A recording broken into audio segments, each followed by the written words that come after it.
तयस्य भव्यम् उतामृतत्वशेषणः यथन्नेनातिरोहति एतावानस्य महिमाम् अथोऽध्यायागुश्च पौरुषः पादस्य विश्वाभूतानि त्रिपादस्य मृतम् दिवि त्रिपादोर्ध्वोदयेत्पुरः पादोऽस्येह भवात्पुरः ततो विश्वज्ञकामतो शासनानशने अवि तस्माद्भिराडधायधाम् विराजो अधिपूरुषः सजातो अच्चरित्यताम् पश्चाद्भूमिवदो पुरः यत्पुरुषेण हविषः देवा यज्ञमतन्वताम् वसन्तोऽस्यासीदाज्यम् ग्रीष्मैद्मशरद्रविः सप्तास्यासन् परिचयः त्रिसप्तः समिधकृताः देवा यज्ञम् तन्वानाम् अवज्ञन् पुरुषम् पशुम् ॐ तच्छं योराब्रुवीमहे धातुम् जिघ्नाय धातुम् जिघ्नपते दैवी स्वस्तिरस्रः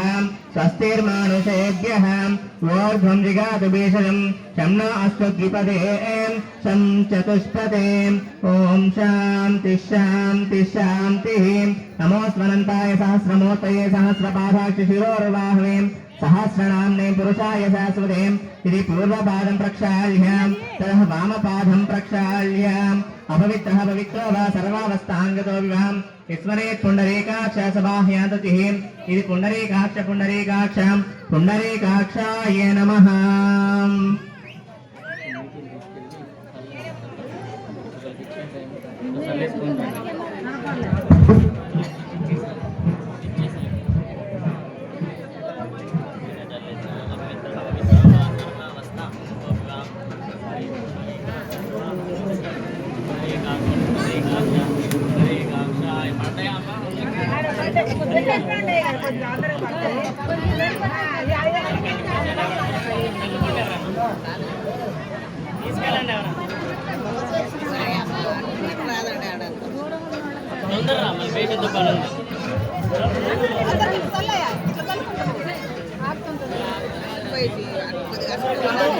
దగ్గర బయట వాళ్ళకి బర్త్డే కానీ దూరం వాళ్ళకి బయట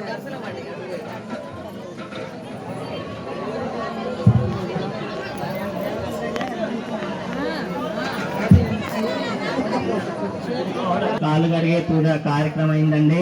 ఆ యొక్క పవిత్ర జలాన్ని స్వామివారి పాదాలను తాకినటువంటి ఆ యొక్క జలాన్ని మీకు అందిస్తున్నారు. అందరూ కూడా శిరస్సుపై దాల్చుకొని ఆ యొక్క అదృష్టాన్ని గ్రహించండి అమ్మా.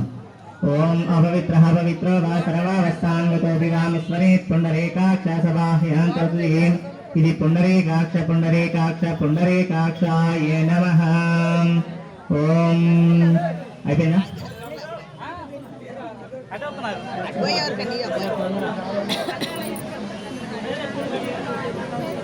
అర్థం కావట్లేదు.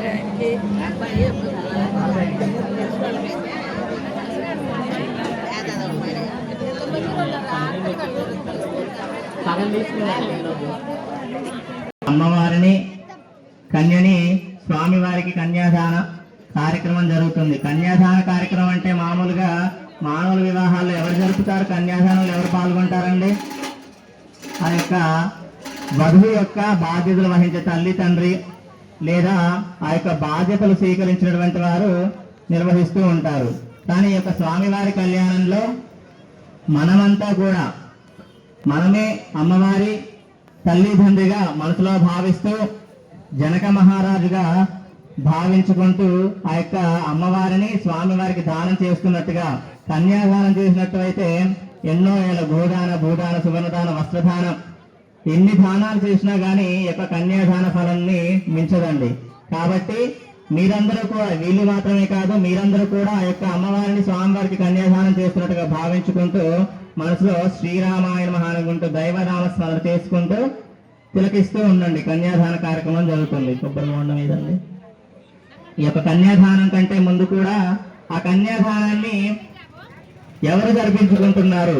అమ్మవారి యొక్క గోత్ర ప్రవర అంటారు. ప్రవర ఏంటంటే అమ్మవారు ఉద్భవించారు, ఎక్కడి నుంచి ఉద్భవించారు, వారి యొక్క తాతల ముత్తాతలు ఎవరు, గోత్రం ఏంటి అనేసి గోత్రాలు, అలాగే స్వామివారి ప్రవర కూడా చదవడం జరుగుతుంది. చక్కగా వినండి.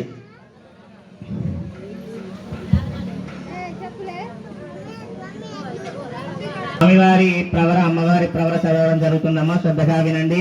ఓం అద సీతారామచంద్ర స్వామి దేవతాయ నమో నమః. చతుస్సాగర పర్యంతం గో బ్రాహ్మణి మహాసంకల్ప పఠనం జరుగుతుంది. మీరు కన్యాదానం చేస్తూ ఉండండి, నిదానంగా పోస్తూ ఉండడం, ఎక్కువసేపు రావాలి, ఒక 10-15 నిమిషాలు. అద మహాసంకల్పం కామేషాం మోక్షేషాం త్వయాయేషాం నాతి చరితవ్యాం నాతి చరామి ధర్మేషాం అర్థేషాం కామేషాం మోక్షేషాం త్వయాయేషాం నాతి చరితవ్యాం నాతి చరామి అధం నాతి చరితవ్యాం అంటే ధర్మ అర్థ కామ మోక్షములో ఎన్నడూ కూడా నీ యొక్క నా కుమార్తె అయినటువంటి సీతాదేవిని విడిచి ఉండకూడదు, అన్నిట్లో కూడా సగ భాగం ఇవ్వాలి తనకి అని యొక్క పంచభూతాల సాక్షిగా నాకు మాట ఇవ్వయ్యా రామయ్య అనేసి అల్లుడు గారిని మామగారు జనక మహారాజుల వంటి వారి మామగారు కోరుతున్నారు. అలా కోరగా మాట ఇవ్వమనగా నాతి చరామి అని పంచభూతాల సాక్షిగా నేను ధర్మార్థ కామ మోక్షాల్లో కూడా నీ యొక్క కుమార్తెను విడిచిపెట్టనయ్యా అనేసి సీతా రామచంద్రమూర్తి జనక మహారాజుకి మాట ఇస్తున్నాడు. చక్కగా నమస్కారం చేసుకున్నాము. సీతారామచంద్ర స్వామి దేవతాయ నమో నమః. మిధిం కన్యాదాన పూజాం సమర్పయామి. కన్యాం కనక సంపర్కం కనకాధర వైదితాం దాస్యామి విష్ణవే తుభ్యం బ్రహ్మలోక విభీషయాం. అధాం విఘ్నేశ్వరో విఘ్న విధూరకారీ నిర్విఘ్నకార్యేషు ఫలం సుసిద్ధం.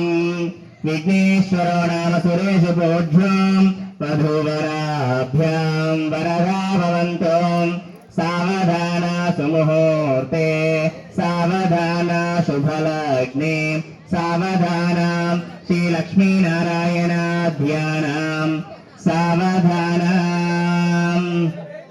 శ్రీరామపత్నీం జనకస్య పుత్రీం సీతాంఘనా సుందర కోమలాంగీం భూగర్భజాత భువనైకమాత వధూవరాభ్యాం వరదా భవంతో. సావధాన సుముహూర్తే సావధాన శుభలగ్నే సావధాన శ్రీలక్ష్మీనారాయణ ధ్యానం సావధాన. శివస్య పత్నీం గిరిరాజపుత్నీం సువర్ణదివ్యాం వరరత్నం శుభముహూర్తోస్తు. సీతారామచంద్ర స్వామి దేవతాయ నమో నమః. చక్కగా నమస్కారం చేసుకోండి అమ్మా. స్వామివారు అమ్మవారికి, అమ్మవారు స్వామివారికి జీలకర్ర వేరణ ధారణ జీలకర్ర బెల్లం పెట్టుకుంటున్నారు. నమస్కారం చెప్పండి, నమస్కారం చేసుకోండి. సార్ చెప్పండి, జై శ్రీరామ్ జై శ్రీరామ్. సీతారామచంద్ర స్వామి దేవతాయ నమో నమః. భజంత్రీలు వాయించండి, గట్టిమేళం వాయించండి. గట్టిమేళం తెలుసు, గట్టిమేళం.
పాణిగ్రహణ ముహూర్తము జరిగింది. జీలకర్ర బెల్లము పెట్టుకున్నారు. వాళ్ళిద్దరూ కూడా చక్కగా నమస్కారం చేసుకోండి. ఆ తర్వాత కార్యక్రమం ఏంటమ్మా, మాంగళ్య ధారణ జరుగుతుంది. మాంగళ్య గౌరీ పూజ జరిగిన అనంతరము మాంగళ్య ధారణ జరుగుతుంది. అక్కడ నమస్కారం చేసుకుని మాంగళ్య పూజ చేసేయండి. కాలుగడి గారు కన్యాదానం చేసిన మీరు మాంగళ్య పూజ చేస్తుంది. ఇది జరుపుకోండి, పక్క జరిపేసుకోండి. మరి మాంగళ్య గౌరీ దేవత అష్టోత్తరం జరుపుకున్నాము. ఆ తర్వాత సౌభాగ్యం కోసము ఆడవాళ్ళందరూ కూడా నిత్య సౌమంగళ్యం కోసము మాంగళ్య గౌరీ దేవికి కుంకుమార్చన పూజ నిర్వహించడం జరుగుతుంది. మీరు ఆడవాళ్ళు ధారణ మాంగళ్య ధారణ చేస్తున్నారు. చక్కగా అందరూ కూడా తిలకిస్తూ ఉండండి. దైవనామస్మరణ చేస్తూ అందరూ కూడా జై శ్రీరామ్ అనుకుంటూ చదవండి. ఎక్కడైనా కూడా మాంగళ్య ధారణలో మన మానవుల కళ్యాణంలో అయితే మాంగళ్యం తంతునానేన మమ జీవన హేతున అంటారు. అంటే ఎందుకంటే మా ఇద్దరి జీవితం కోసం అనేసి ఈ మంత్రం చదువుతారు. ఇక్కడ దేవతా కళ్యాణంలో మాంగళ్యం తంతునామేన లోక కళ్యాణ హేతున జగద్రక్షణ హేతున, అంటే స్వామి వాళ్ళు కళ్యాణం జరిపించుకునేది వాళ్ళ క్షేమం గురించి కాదు, జగద్రక్షణ కోసం, అంటే లోక కళ్యాణం కోసము, లోకమంతా క్షేమంగా ఉండడం కోసం యొక్క దేవతా కళ్యాణం జరుగుతుంది. కాబట్టి జగద్రక్షణ హేతున అని చదువుతూ మంత్రపఠనం జరుగుతుంది. అందరూ కూడా జై శ్రీరామ్ అని చదువుతూ ఉండండి. భజంత్రీలు వాయించండి, గజమేళం వాయించండి. మాంగళ్య ధారణ మహోత్సవం